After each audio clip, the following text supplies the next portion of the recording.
dan bahagia. Halo, bertemu lagi dengan Bu Indra Wulan dalam pembelajaran sejarah seru dan juga menyenangkan. Hari ini kita kira-kira akan belajar tentang apa ya? Yuk, mari kita simak video pembelajaran ini hingga selesai. Anandaku sekalian, apa yang terlintas dalam pikiran Anandaku bila melihat ilustrasi gambar seperti ini? Ya, benar sekali. Ini adalah bentuk perlawanan bangsa Indonesia terhadap kolonialisme bangsa Barat di Indonesia. Namun sebelum itu, tahukah anak-anakku sekalian bagaimana sih proses kedatangan kolonialisme Barat di Indonesia?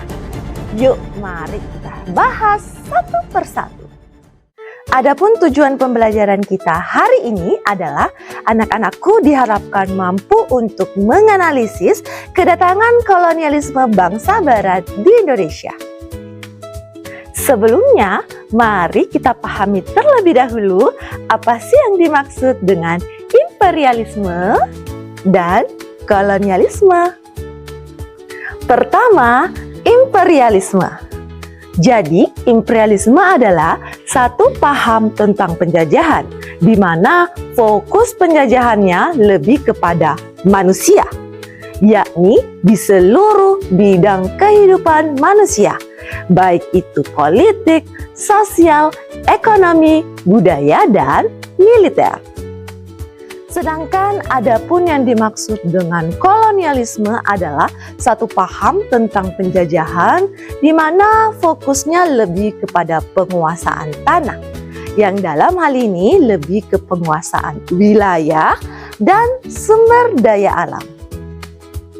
Nah, tahukah anak-anakku negara mana saja sih yang pernah menjajah Indonesia? Pertama, Portugis, Spanyol, Belanda, Inggris, dan juga Jepang. Namun, untuk pembahasan kali ini, karena fokus kita adalah bangsa Barat, maka kita akan lebih memfokuskan pada 4 negara, yakni Portugis, Spanyol, Belanda, dan Inggris. Nah, kira-kira apa ya yang menjadi faktor penyebab kedatangan bangsa-bangsa Eropa ke Indonesia? Dalam hal ini kita akan membahasnya dalam 2 ranah, yakni faktor penarik dan faktor pendorong. Pertama, yakni faktor penarik, di mana yang menjadi fokus adalah kondisi daripada Indonesia. Apa sih yang menjadi kondisi dan keadaan Indonesia sehingga bangsa-bangsa Barat ini tertarik untuk datang ke Indonesia? Sedangkan yang kedua, yakni faktor pendorong. Dalam faktor pendorong yang menjadi fokusnya adalah kondisi di Eropa. Kondisi atau keadaan Eropa yang seperti apa ya, sehingga mereka terdorong datang ke Indonesia. Menganalisis berbagai faktor penarik yang ada, ternyata Indonesia memiliki letak geografis yang menjadi salah satu keunggulan sejak dahulu. Selain tanahnya yang subur, ternyata Indonesia juga memiliki letak geografis yang sangat strategis, terutama dalam jalur perdagangan dunia. Mari amati gambar berikut. Ya, ini adalah gambar rempah-rempah. Rempah-rempah sejak dahulu ternyata sudah memiliki pesona dan daya tarik tersendiri sehingga mendorong kedatangan bangsa Eropa ke Indonesia.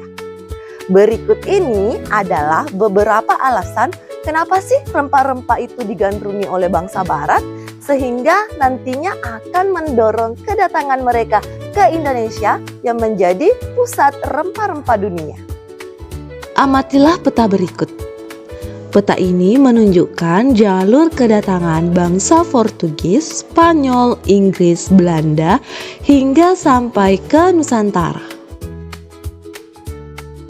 Selanjutnya, mari kita lihat apa-apa saja sih yang menjadi faktor pendorong kedatangan bangsa Eropa ke Indonesia.